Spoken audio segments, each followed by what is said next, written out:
Hey there, this is Robert St-Jacques, and I'm back again to answer some of your questions. So the question for this morning is, can employees who have been laid off be brought back? So before I delve into the answer, just a few upfront caveats. So number one, you need to look at your state, provincial, and country laws in terms of what is required. Furthermore, if you think you know them, I would suggest to check again to see if there's been any updates to the legislation given the current time that we're in. The second caveat is you've got to look at either individual contracts, if anything is stated in there, or if there's a collective bargaining agreement, they're part of a union. To make sure that there aren't the requirements in those documents. The third one, the caveat that I have is relationship. And like most relationship, it can be made or broken pretty much at the front end. So before you engage in a layoff of individuals, make sure that you tell them whether it's permanent or whether it's temporary.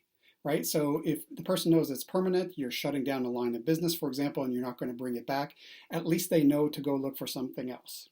If it's temporary and you'd like the individuals to come back, or you hope that they would be able to come back once you're able to afford it, then you should pretty much attempt to communicate with them as you would maybe in less consistent fashion as employees, but at least every couple of weeks, and bring them up to speed in terms of what's happening with the organization, what the plans are, what information do you have, and so on. Maybe you got a government grant and things change, and then you can bring a few people back. But again, it's all about keeping them involved and continuing the lines of communication.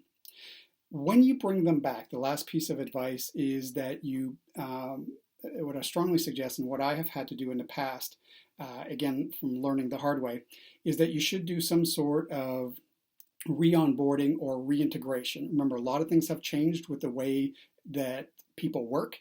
Most likely this has happened within your organization. So bringing the folks who've been laid off back up to speed and explaining the new rules, norms, and expectations will be paramount.